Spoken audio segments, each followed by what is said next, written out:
for you. She's been a therapist for 30 years, and she wants to talk about the suicidal rates in teenagers and caregivers.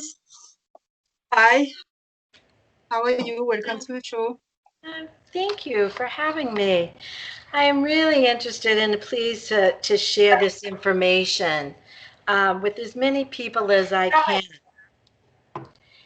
And because I've been a therapist for 30 years and heard this information, it was actually on a Sunday morning show that right now the CDC put out a warning that our 18 to 24-year-olds have a suicide rate double than it's ever been. So that means 11% or 11 of our children that are, college age kids that are in the prime of their life are actually seriously thinking about suicide. And the other group was unpaid caregivers, which are, maybe our parents or grandparents that are taking care of a sick person, maybe with Alzheimer's, and they're just feeling overwhelmed. And so that's the reason why I really, really appreciate, Vanessa, that you've agreed to have me present some of these. And I want to talk about hope, truly, and about some ways that, I have found as a clinical social worker 30 years that can help, or how even to talk to a friend or a parent about these things. And one of the most important things I want to share, and right now, I really wish everybody would take out their phones and put this number into it. It's a 1-800 number, and it's 1-800-273-8255. It's a hotline. And even if it's not you that's going to need this, it might be a friend in need that you could just hit that button on your phone and hand them your phone. Go, here, I don't know what to say, but here's somebody that would like to talk to you right now that could help. So you could help somebody in this moment, maybe their lowest moment. And, I think we've all been there sometime Yes, in yes. our life, and I think this is about options. It's just we have some moments when we think, or we're freaking out, or or if you think back maybe to your college years, or, end of high school, Mhm. these kids right now, they were so excited maybe to go to prom or to go to walk for graduation, and it didn't happen. Mhm. Or going That's off to terrible. Yeah. college, and having that Mhm. college experience, and now Yeah. they're all in dorms sitting in a camera like this. It's not what they expected. Believe me, for some of them, it's actually exciting. There's a lot of nerds out there. So Yeah. keep that in mind. And for some of the isolated one, it's actually a new way to feel better about themselves because they have been by themselves in the camera and obviously, yeah, everybody else doing what I'm doing. So it's not all bad. It's not all negative. I think the fact that you interact more inside the bubble, for some of them, it's better. It's improved their life. So I think Yeah. you have a great points about, the suicidal rates being much higher than it used to be because at that age, that should never happen. Yeah. Like you say, in years ago, that will have never been the case, ever. People, I mean, even the most alone person will at least find a way to have one friend or one counselor. So I Yes. don't think, and now these days things have changed so much with technology and just the education itself, like how, young people like behave, they have too much, they're entitled, all this stuff. So I think they're not as courteous, as kind with each other. Mm. And there's a lot of bullying. And I think that, I think it was way more solidaire before, more groups, more friendship to be made. And so it wasn't a problem, I never knew that, and it is really, really sad to hear that it's even happening. And that should never be happening. So I'm glad the new job is to do that, is to like, send that message out to help other people because it's a wonderful thing. And I think the more you can help, and if you want to reach those caregivers, because everyone can do something, and they do need help and they do need to get paid. And it's not fair that we not get paid enough. Yeah. So tell me more about this. Like, why are they not getting enough money? Well, and there can be a lot of different reasons, that people are feeling the way they are. I think some of the isolation, creates thinking, and it's really about our thoughts, that we're thinking maybe badly about ourselves or our situation, or it's never going to end, or it's kind of like catastrophic thinking sometime, like, uh, it'll be ruined if I can't have that year that I thought I did. I think sometimes all of us can get into that, but negative self-talk, and that's something we can listen for our friends and family. If they start to really talk negative, or you hear some extremes or generalizations like, it'll never be the same, or I can't do it perfectly, or something that you kind of go, wait a minute, this person is sounding like they're really stressed, and maybe at this point I can ask them, or say, I'm observing that you look like you're really stressed. Is that true Yeah. for you? Ask some questions, but don't ask something like, what's wrong with you? Or you're acting weird. But ask something that elicits something from them. Don't even ask if I can help, because they're going to go, I don't even know, I'm so confused. But ask them, Yeah, they won't even know what to say, what to open do, it up. how to respond. Yeah. So, returning to a caregiver, what do you think they're not getting enough money for the job and they doing? Do you think they're not being recognized enough? Um, like people don't think that their job is essential? Is that what it is? Well, in the caregivers, you mean the caregiving people that Care for the mentally ill and disabled, and people in isolation and suicidal. Yeah. yeah. Yeah, it may not be perceived as important, or they don't feel like they are important enough. Mm-hmm. And it and then there again, they have the feeling or the thought that they're not important because they don't get paid. But most of the people that I'm wondering that they're talking about with the unpaid caregivers Mm-hmm. are like your grandma or grandpa, that he's sick in bed and she has to take care of her, and it's the drudgery. It's the same thing over and over every day, and nothing changes, and now I can't even get out of the house. Mm-hmm. Yeah, I think I get it. I'm not sure. So you're saying like it's getting tired of the routine, so they don't just like their job anymore. So is that it?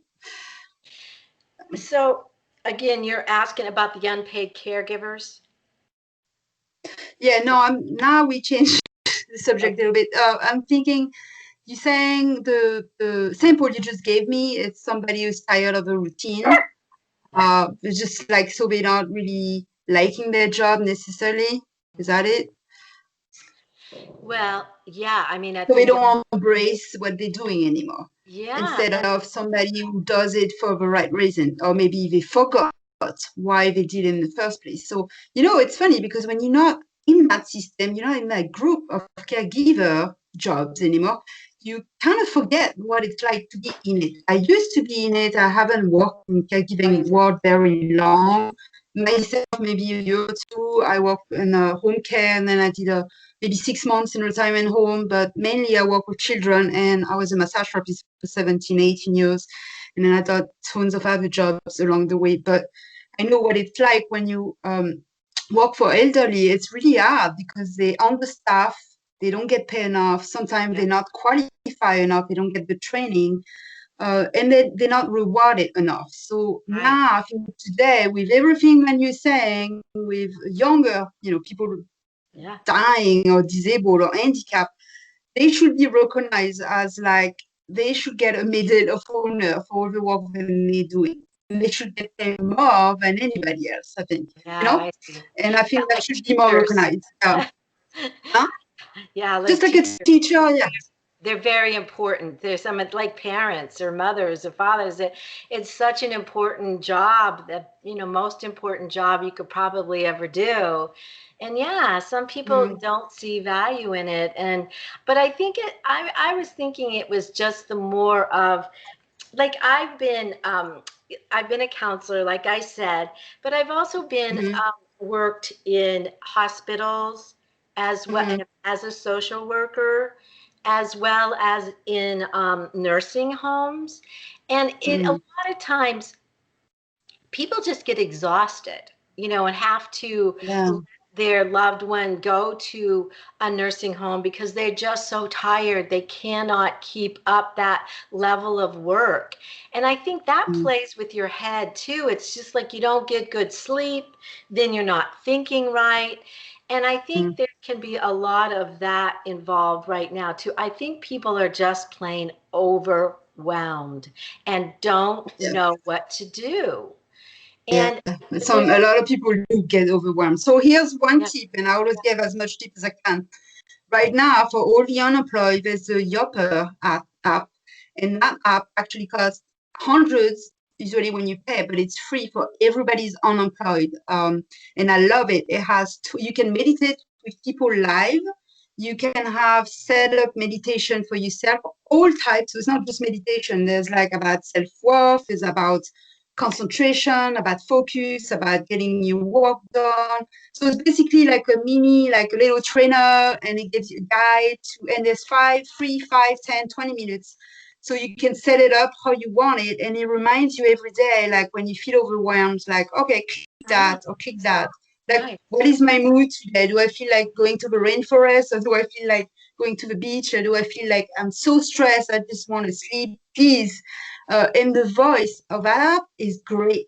It's like I've heard so many meditation on YouTube and stuff before, and some of them can be pretty boring and pretty the same old thing. But that is different. That voice is it's like having a psychologist or a counselor. The voice is studied in a way and processed with the sound in a way where it's extremely relaxing. That's why it's not usually free, because the free stuff are usually not the best. So but right now you can get it free, so I would encourage people to get it, and Can you also to spell that? seek help. And Can you I spell will put it the show notes? on the podcast so you can get it. Good. That's Hi, wonderful. Kendall. Oh, there's your son. That's my son. Yeah, everybody knows about him. So you want people to reach out somehow, because also during COVID-19, people have been overwhelmed and overstressed. What's happening, and I've seen people who have lost some of their family member Yes. during that Grief. tragedy. You Yes, know, absolutely. young people. And a lot. And it's like we're almost in a country of grief right now because with some of the same stages that they're going through, the shock and denial, I think we just went through, and we're kind of coming into that anger stage, of oh my Mm, gosh, this stuff is wrong. I don't have a job, and I can't pay my rent, and they're not giving us any money right now. They should be. They're not passing these things. There's just a lot of kind of outrage too, and social unrest. And there's so many things coming at us that, yeah, it's like we've mm, lost things, more or less. God forbid we lost a family member. There is mhm. so much that we feel I not. can't even, I can't even know what it's like, because everybody's experiencing this crisis differently. And I Yeah, think some people have struggled way more, and some people, like you said, lost somebody. So it's huge. This is not like a fun time, for them. And some people, workers and nurses, have died, and that's come here. it's awful, to think that, like, and some people have died from just stressing. They Yeah, thought that it was going to get worse and more people were going to die, so they didn't have anybody to talk to. They overstressed. They were doing too much medication, too much drugs, and they died over that. When months later they realized it wasn't that bad. Not, a lot of people have survived, and we could have prevented all these deaths. And it's terrible to think that just because someone didn't have a friend, a therapist, or somebody to talk to, like you're saying, and like call somebody they could reach with no money, and somebody would care for them. Just a little voice, somebody can listen to your problem, somebody can listen to you. And that's a huge thing for people who thinking about ending lives, which should never be even in their thoughts, is that there should always be somebody here for you Yeah, or always at to your think reach. there is, even calling that 1-800-273-8255, there is always somebody there. There's always options. That Mm-hmm. sometimes they forget they have choices or that there's a way out, and there Yeah. is.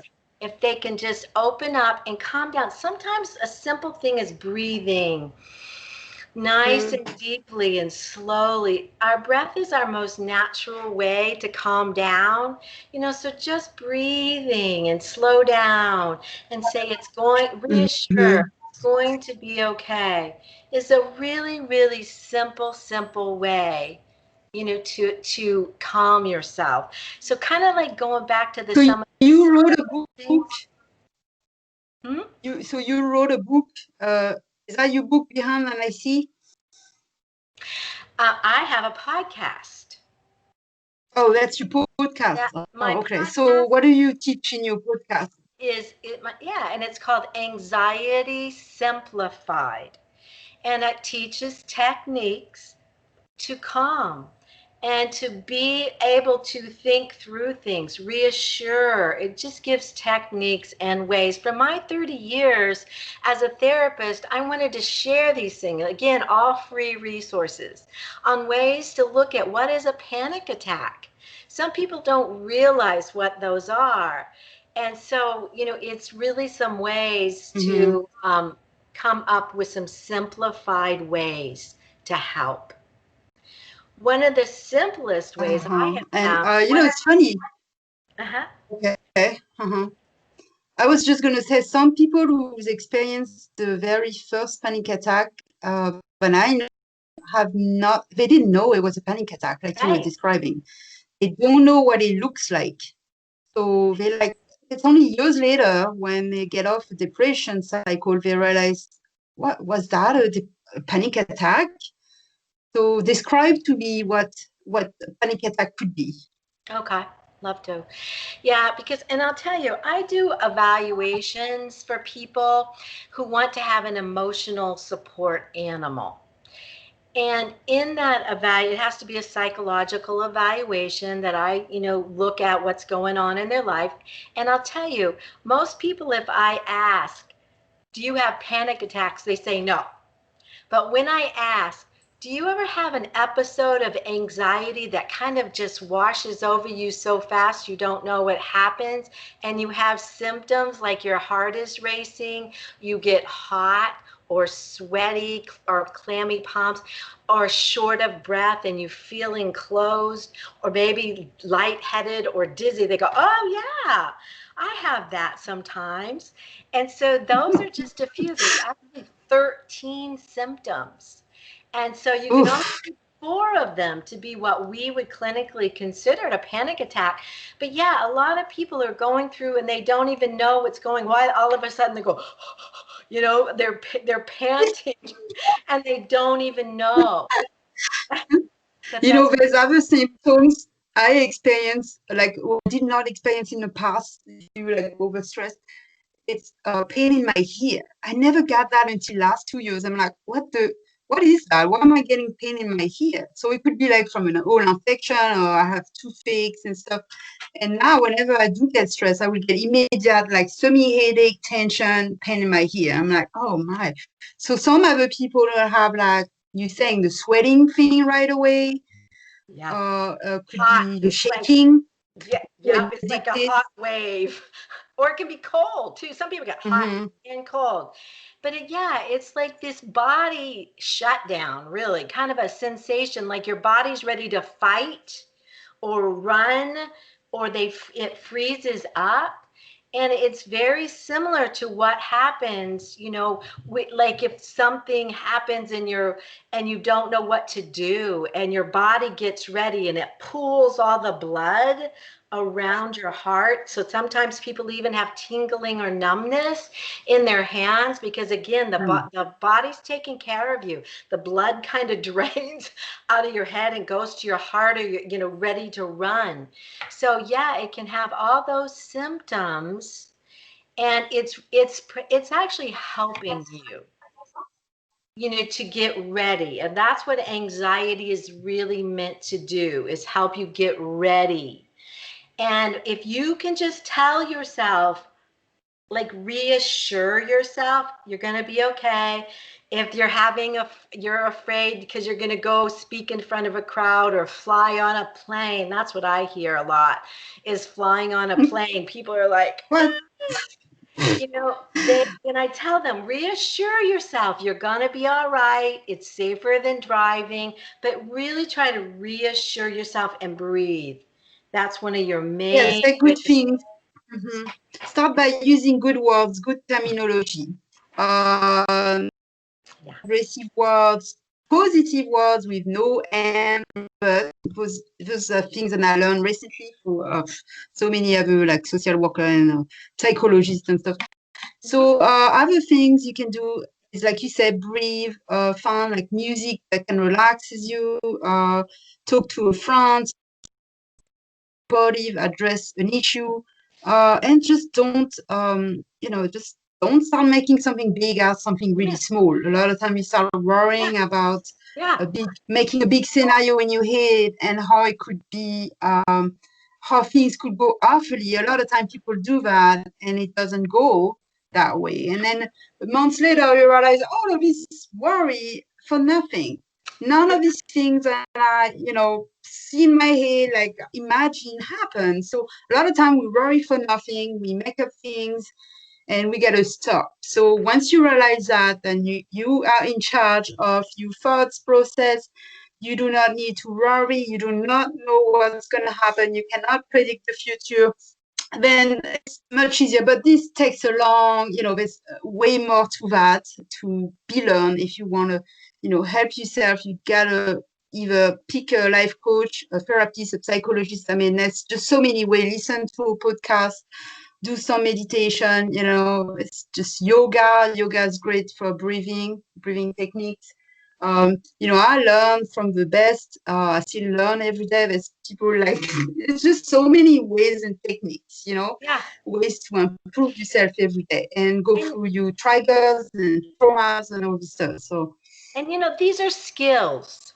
And I think sometimes yeah, people forget that these are learned. We don't come with this automatic knowing. We learn, we yeah. use the skills to understand what works for you. And you just named off a lot of them, you know? Like what and the other things when people always say that works best that can help people is facing their fear. It's easy to say, nobody wants to face their fear, but when we do that, we cut a lot of barriers.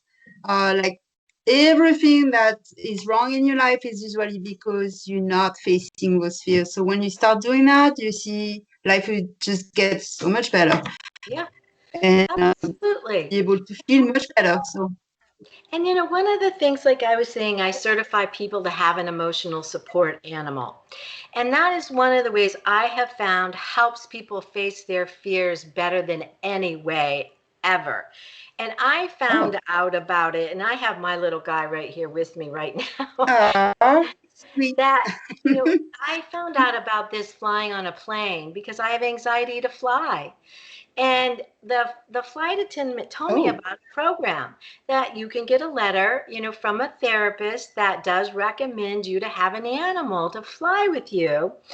And so, so the hmm. last 7 years, that's become my specialty. And I've never seen anything as having an emotional support animal to grab when you're afraid and hug.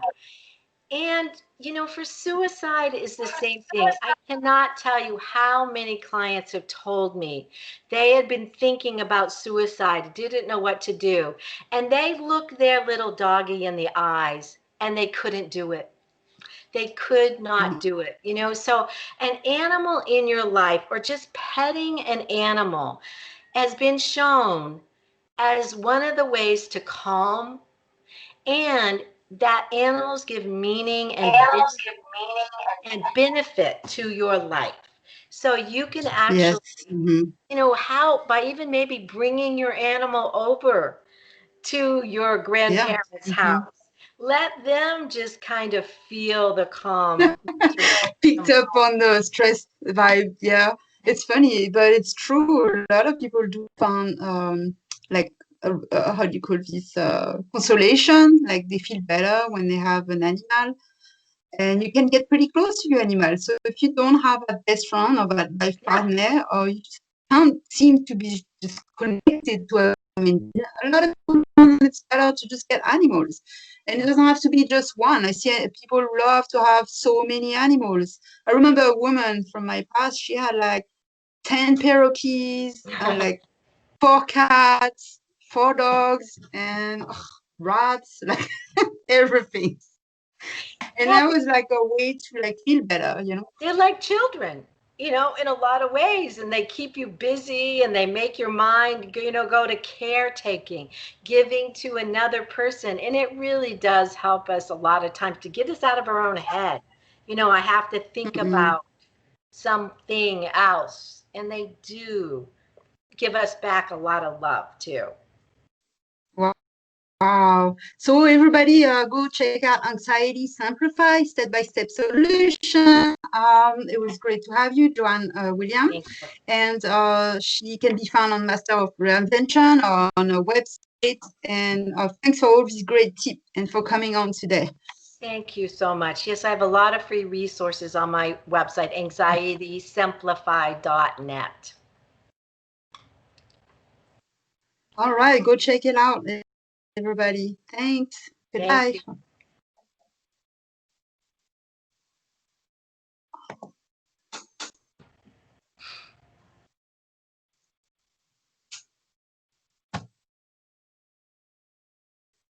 All right, I hope and everybody enjoyed this. That was Joanne